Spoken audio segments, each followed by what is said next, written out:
What do we do when interest rates on savings deposits and yields on government bonds are both low? In such a situation, many experts recommend investing in gold and real estate. When interest rates are low, people are more interested in real estate because cheap home loans offer them an opportunity to finance a house or a flat. At the same time, this growing demand, fueled by low interest rates, drive up real estate prices further. At first sight, this makes the banking business more secure. Even if a borrower can no longer afford a mortgage loan and the property has to be sold or auctioned off, thanks to rising prices, the value of the property is higher than it was at the time when the loan was granted. Under such circumstances, it is possible to fully reclaim the value of the bank loan, even in the case of foreclosures or distressed sales. However, there's another side to rapidly rising real estate prices. As rents are often pegged to the consumer price index, they only rise along with the general rate of inflation. This means that rental income on real estate, relative to the higher price, decreases. Therefore, apartment buildings and rental properties only generate a small yield for those that bought them too late. All rapidly and steeply rising real estate prices sooner or later turn into a real estate bubble, a bubble that can burst. In 2007, for example, it was the so-called US subprime bubble which burst. There, during the early 2000s, credit-financed homes had been sold to persons with low creditworthiness. But in Spain and Ireland, there were also real estate bubbles that burst in recent years. This had dramatic consequences. Suddenly, there were too many home and apartment owners unable to repay their loans. As a result, many homeowners tried to sell, and at the same time, there were hardly any buyers. This situation had dramatic effects, also on the banks involved. They are now sitting on a growing mountain of so-called bad loans.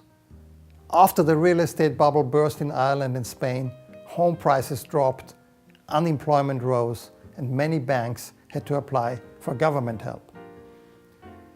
In countries like Spain, Portugal, and Ireland, the real estate bubble started to build up with the introduction of the euro. For years, the interest rate level was exceptionally low, which convinced many people to buy real estate.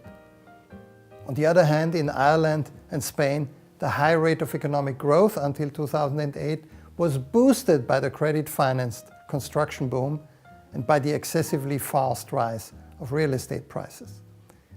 In the beginning, everyone was exuberant. The order books of construction companies were full, the economy was expanding, and many objects of allegedly timeless value were created. Governments also benefited from higher tax receipts. The higher prices and the growing employment rates made everyone feel wealthier all of a sudden. Today we see two completely different trends in Europe. On the one hand, the prices of real estate in Spain, Portugal, and Ireland have dropped sharply since the real estate bubble burst. On the other hand, real estate prices in the attractive residential areas of major cities in Germany, Austria, and Switzerland have risen very steeply. So in early 2013, real estate prices in places like Hamburg, Munich, or Vienna were 20 to 30% higher than just in 2010. It is not clear if we are already seeing the creation of a bubble in these rising markets. However, if rental incomes and real estate prices decouple, there is a chance of a downwards price correction sooner or later. We have not reached this stage yet in Germany and Austria because right now there is no construction boom. Still, this is a threat that should not be brushed aside lightly, because the tricky thing about a real estate bubble is that we tend to notice it only when it is too late. Right now, already one essential condition for a real estate bubble exists, namely very low interest rates.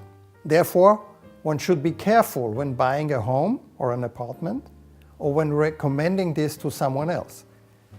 It all depends now more than ever on location, the price, the amount of own funds, and the financing.